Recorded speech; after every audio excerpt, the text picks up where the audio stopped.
Assalamualaikum warahmatullahi wabarakatuh.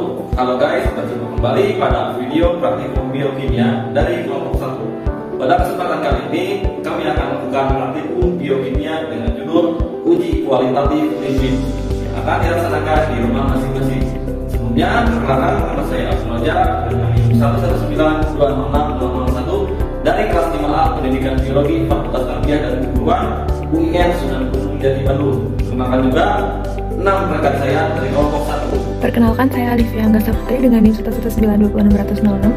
Perkenalkan, nama saya Amanda Widiata Makassar Salsabila dengan NIM 119266009. Perkenalkan, nama saya Dewi Rahayu, NIM 11920600024. Perkenalkan, nama saya Elin dengan NIM 11920606030. Saya Eris Ernawati dengan NIM 11920600033. Baik, saya Fadila Syifa Andini dengan NIM 11920600034. Di sini saya akan menjelaskan tentang lipid. Diketahui, setiap hari kita menemui lipid atau lemak, yaitu sebagai mentega dan lemak hewan. Minyak umumnya berasal dari tumbuhan, contohnya minyak jagung, minyak zaitun, minyak kacang, dan lainnya. Walaupun lemak berbentuk padat dan minyak berbentuk cair, tetapi keduanya memiliki struktur yang sama. Lemak dan minyak adalah triester dari gliserol yang dinamakan trigliserida H1987256. Nah, adapun tujuan praktikum kali ini yaitu mahasiswa diharapkan mampu mendeteksi keberadaan lipid pada bahan pangan, mengetahui zat yang mampu melarutkan lipid, dan juga mengetahui ketidakjenuhan lipid. Saya di sini akan menjelaskan tentang alat dan bahan yang digunakan pada praktikum uji lipid, di mana alat yang digunakan yaitu yang pertama kertas sampul coklat, dan yang kedua penggaris, ketiga spidol, dan yang keempat gunting, kelima senter, dan yang terakhir yaitu mangkok. Nah, adapun bahan yang digunakan pada uji lipid ini, di mana yang pertama terdapat seledri, susu, kacang tanah, kemiri, pepaya, wortel, singkong, margarin, minyak, santan, dan air putih. Nah, pada uji praktikum yang pertama dilakukan yaitu pada bahan sampel seledri, susu, dan kacang tanah. Dan yang kedua yaitu pada praktikum yang kedua diuji sampel pepaya, kemiri, dan wortel. Dan yang ketiga yaitu pada singkong kering dan margarin.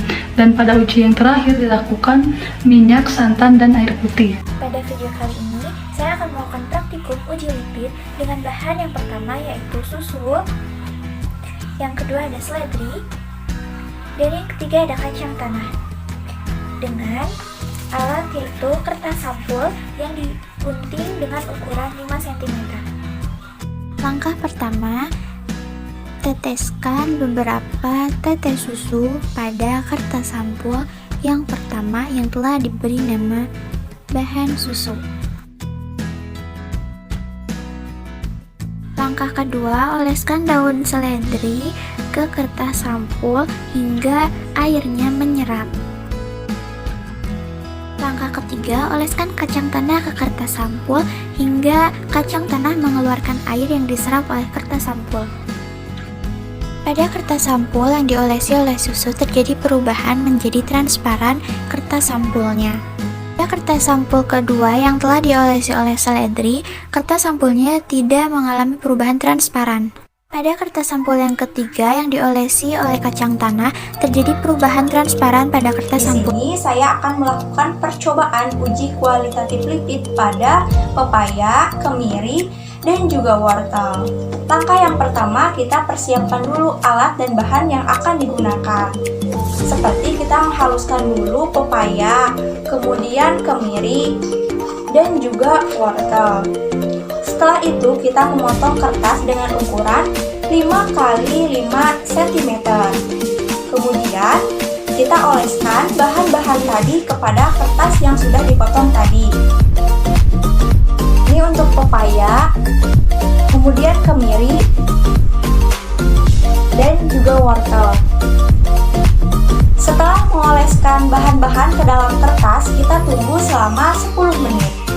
Tunggu selama 10 menit, kita amati perubahan yang terjadi dengan meraba permukaan, kemudian amati sampel di bawah senter. Ini untuk pepaya, kemudian kemiri, dan juga wortel. Kita amati apakah kertas tersebut transparan transparan atau tidak. Dari hasil pengamatan bahwa hanya kertas kemiri yang transparan. Pada video kali ini, saya akan melakukan uji lipid pada dua jenis bahan. Yang pertama, singkong kering, kemudian margarin. Langkah kerjanya bisa disimak video berikut ini. Siapkan dua kertas simpul coklat berukuran 5 cm lalu beri nama. Siapkan juga senter. Langkah selanjutnya, olesi bahan tersebut pada masing-masing kertas sampul coklat yang telah diberi nama tadi. Setelah diolesi, kita tunggu selama 10 menit. Setelah menunggu kurang lebih 10 menit, lalu kita berikan sinar cahaya lampu pada setiap kertas masing-masingnya, yaitu pada kertas yang diolesi margarin dan kertas yang diolesi singkong kering. Dan inilah hasilnya. Baik, saya Fadila Syifa Andini dengan NIM 11920600034 akan melakukan uji kualitatif lipid pada santan, air, dan juga minyak. Nah, di sini saya sudah menyiapkan alat dan bahannya. Untuk itu kita langsung untuk melakukan praktikumnya. Langkah pertama adalah siapkan alat dan bahan. Bahan yang perlu dihaluskan, maka haluskan. Potong kertas puram atau sampul coklat dengan ukuran 5x5 cm, lalu beri nama sesuai sampel. Karena sampel yang saya uji adalah sampel cair, maka diteteskan terlebih dahulu sebanyak 2 tetes, kemudian dioleskan pada kertas puram. Setelah dioleskan, diamkan selama 10 menit. Setelah 10 menit, kemudian lihat dan perhatikan perubahan warna yang terjadi pada kertas buram atau sampul coklat. Raba permukaan sampel, lalu amati sampel di bawah senter, lalu catat pada tabel hasil pengamatan. Dan inilah hasilnya. Dan jika dibandingkan antara santan dan minyak, inilah perbedaannya. Selanjutnya adalah pembahasan uji lipid pada makanan. Yang pertama adalah seledri. Seledri yang diusapkan pada kertas coklat tidak meninggalkan noda transparan pada kertas. Hal itu menunjukkan bahwa seledri tidak mengandung lemak.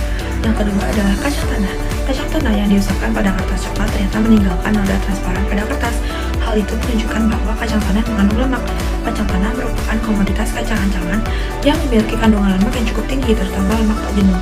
Hal ini disampaikan oleh Trustina tahun 2012. Yang ketiga adalah pepaya. Pepaya yang diusapkan pada kertas coklat tidak meninggalkan noda transparan pada kertas. Hal itu menunjukkan bahwa pepaya tidak mengandung lemak. Yang keempat adalah susu. Susu yang diusapkan pada kertas coklat ternyata meninggalkan noda transparan pada kertas. Hal itu menunjukkan bahwa susu mengandung lemak. Susu mengandung kadar lemak 3,45%, protein 3,20%, dan laktosa sebanyak 4,60%. Hal ini dinyatakan oleh Williamson dan Paine 1993. Nah, yang kelima adalah kemiri. Kemiri yang diusapkan pada kertas coklat ternyata meninggalkan noda transparan pada kertas. Hal itu menunjukkan bahwa kemiri mengandung lemak. Kandungan minyak dalam biji kemiri tergolong tinggi loh, yaitu 55-66% dari berat bijinya. Komponen utama penyusun minyak kemiri adalah lemak tak jenuh. Hal ini disampaikan oleh Sinintia tahun 2016.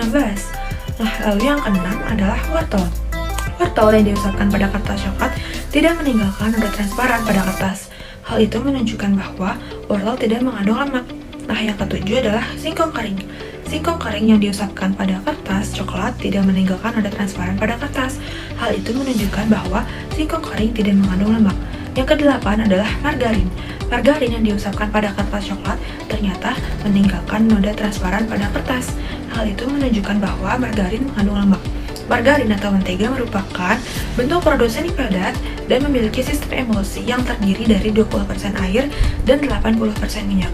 Hal ini dinyatakan oleh Yuwono tahun 2017. Nah, yang kesembilan adalah minyak goreng. Minyak goreng yang diusapkan pada kertas coklat ternyata meninggalkan noda transparan pada kertas. Hal itu menunjukkan bahwa minyak goreng mengandung lemak. Nah, kalau dilihat dari segi gizinya, kandungan minyak goreng memang mengandung vitamin A, D, dan E. Selain itu juga minyak goreng mengandung lemak sebagai salah satu zat yang dibutuhkan oleh tubuh untuk pembentukan sel-sel serta pertahanan tubuh sehingga minyak goreng itu disebut sehat. Hal ini dinyatakan oleh Graha tahun 2010. Yang ke-10 adalah santan. Santan yang diusapkan pada kertas coklat ternyata meninggalkan noda transparan pada kertas. Hal itu menunjukkan bahwa santan mengandung lemak. Santan mengandung berbagai jenis lemak seperti lemak jenuh, lemak tak jenuh ganda, lemak omega 3, lemak omega 6, dan lemak tak jenuh tunggal. Selain itu, kandungan lemak nabati yang terdapat pada santan tidak mengandung kolesterol seperti dalam susu sapi. Hal ini dinyatakan oleh Kumolontang tahun 2015. Nah, yang terakhir adalah air putih yang diusapkan pada kertas coklat tidak meninggalkan noda transparan pada kertas. Hal itu menunjukkan bahwa air putih tidak mengandung lemak. Dapat disimpulkan bahwa dari kasus yang dilakukan oleh seseorang ini termasuk golongan terjadi pada sampel kacang tanah, margarin, dan minyak goreng. Dikarenakan pada sampel tersebut adanya transparansi pada kertas coklat sehingga menghasilkan hasil positif. Kemudian pada sampel seledri, pepaya, kayu minum, wortel, dan susu tidak mengandung lipid dikarenakan menghasilkan hasil negatif.